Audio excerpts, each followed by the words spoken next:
Bienvenue sur le podcast du site cétacé.info, le site pour découvrir, s'informer et échanger sur les baleines, dauphins, cachalots, orques et marsouins. Aujourd'hui, avec notre invité, on va plonger dans des recherches vraiment fascinantes sur l'utilisation d'outils par les dauphins.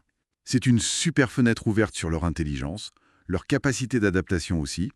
On va explorer un peu les techniques, comment elles se transmettent et même leur évolution. Oui, bonjour. C'est effectivement un domaine passionnant qui nous en apprend beaucoup sur les capacités cognitives de ces animaux marins.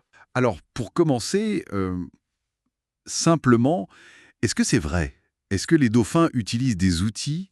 Et si oui, comment ils font concrètement? Ah oui, tout à fait. L'exemple le plus connu, c'est le sponging, la pêche à l'éponge si on veut. C'est observé à Shark Bay, en Australie. En gros, ces grands dauphins, ils détachent une éponge marine conique et ils la mettent sur leur rostre, sur leur museau, quoi. Le but, c'est avant tout de se protéger le nez quand ils fouillent le sable au fond pour chercher des proies qui s'y cachent. Ça leur permet par exemple de trouver des petits poissons comme les perches de sable Papercis nebulosa. Ces poissons-là, ils n'ont pas de vessie natatoire, donc l'écholocation ne les détecte pas. Ah oui, d'accord. Donc c'est vraiment une technique qui leur ouvre une niche écologique particulière. Une éponge comme un gant de protection pour attraper un poisson invisible au sonar, c'est assez incroyable comme adaptation. Est-ce qu'il y a d'autres exemples, d'autres techniques, d'outils qu'on a pu observer? Oui, oui. Il y a une autre technique, plus rare, c'est vrai, mais tout aussi étonnante. C'est le shelling, la pêche au coquillage. Là, le mécanisme est différent. Le dauphin va chasser un poisson et le pousser à se réfugier dans une grosse coquille vide, une coquille de gastéropode. Ensuite, il prend la coquille, la remonte à la surface, la sort de l'eau et hop, il la secoue pour que le poisson tombe directement dans sa gueule. C'est ingénieux, vraiment. C'est un comportement qu'on n'a pas vu souvent, hein. Juste quelques dizaines d'observations sur une vingtaine de dauphins entre 2007 et 2018 environ. Donc assez limité. Décor. Et comment ces compétences, qui sont quand même assez uniques, comment elles se transmettent? C'est inné ou ça s'apprend? Alors ça, c'est justement un point super intéressant parce que les modes de transmission sont pas les mêmes pour les deux techniques. Pour le sponging, la pêche à l'éponge, c'est quasiment exclusivement vertical. C'est la mère qui apprend à ses petits et même, plus spécifiquement, à ses filles. On estime que c'est le cas dans 90%, voire 91% des cas.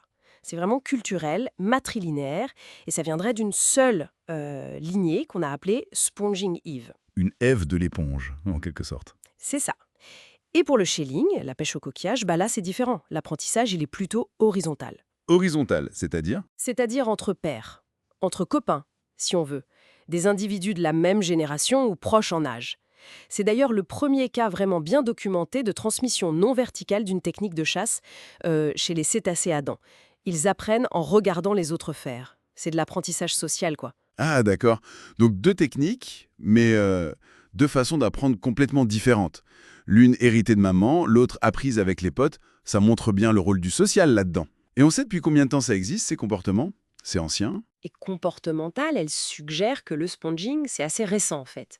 Ça daterait de 120 à 180 ans à peu près, milieu du 19e siècle, et ça viendrait probablement d'une seule femelle. Oui. Pourquoi c'est apparu? Sûrement en avantage écologique, accéder à de la nourriture que les autres n'ont pas, donc moins de compétition. Logique. Oui, et d'ailleurs, les études montrent bien que ceux qui utilisent les éponges n'ont pas tout à fait le même régime alimentaire que les autres. Même si ça leur demande du temps, de l'énergie, bah, les bénéfices sont là apparemment, puisque leur succès reproducteur n'est pas affecté. Et puis il y a un aspect social aussi. Les spongers, ils ont tendance à passer plus de temps ensemble entre eux. Ah bon? Oui, on parle d'homophilie. Ils préfèrent fréquenter ceux qui utilisent la même technique. Ça crée des sortes de sous-groupes culturels. Fascinant. Et plus largement, qu'est-ce que ces découvertes nous apprennent sur les dauphins? Sur l'intelligence animale, peut-être? Bah, ça montre surtout leur incroyable flexibilité, comportementale, cognitive.